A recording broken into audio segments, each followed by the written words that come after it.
Alors c'est une chose d'avoir trouvé des repreneurs, c'est très bien, mais maintenant il va falloir les amener à la conclusion, à la clôture, ce qu'on appelle dans le jargon le closing. Et pour ce faire, il va falloir démontrer, mettre en avant vos capacités de négociateur pour discuter des meilleures conditions, et on va voir pas uniquement financières d'ailleurs, pour réaliser cette opération. Donc lorsque vous avez trouvé un repreneur, ne pensez pas, surtout pas d'ailleurs, que l'opération est réalisée. Elle ne l'est pas, hélas. Il y a un taux d'échec qui est considérable, autant je vous le dise, lorsqu'on a trouvé un repreneur jusqu'au closing. Et il faut surtout pas vous relâcher pendant cette phase. Alors, lorsque on part sur ce processus de négociation, on a surtout besoin de savoir comment bien négocier les conditions de transmission, négocier les conditions financières, mais aussi les conditions juridiques, les conditions matérielles. On va voir ensemble qu'il y a pas mal d'aspects, pas mal de conditions à négocier avec les repreneurs. Quels sont les sujets des négociations? Eh bien, il y en a beaucoup. Il y a beaucoup de sujets de négociation. Il n'y a pas que le prix. Ça serait si simple s'il y avait que cette histoire de prix.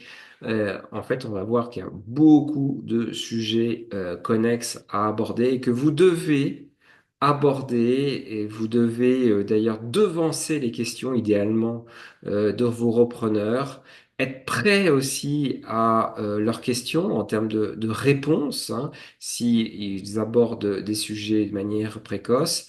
Donc il va falloir connaître quels sont ces sujets de négociation. Donc je vous expliquerai en détail tous les sujets que vous allez devoir aborder dans le cadre de cette formation.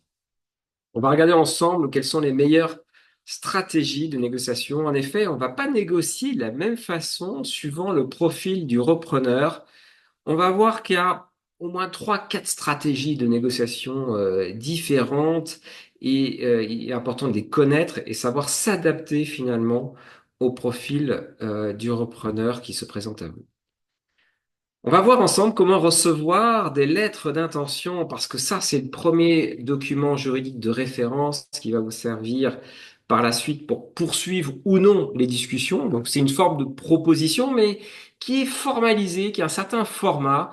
Et on va voir quels sont les éléments indispensables que doit contenir cette lettre d'intention pour qu'elle ait une certaine valeur juridique, pour que vous puissiez poursuivre ensuite après les discussions avec un repreneur qualifié.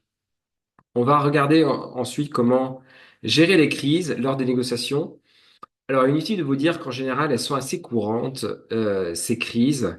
Elles interviennent souvent assez tardivement, mais il y a des sujets de friction très réguliers sur la remise en question, notamment des conditions de l'opération après les audits. On va voir cette phase d'audit en suivant dans une autre formation.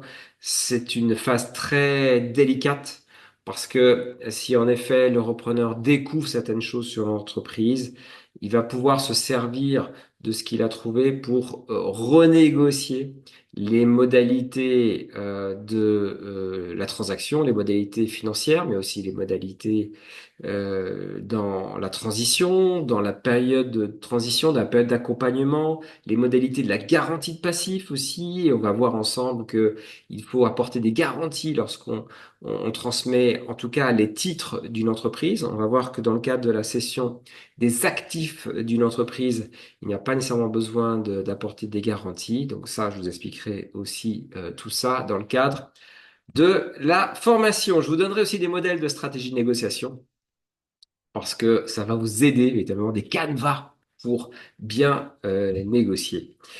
Inscrivez-vous pour cette formation de l'Académie de la transmission d'entreprise. À bientôt.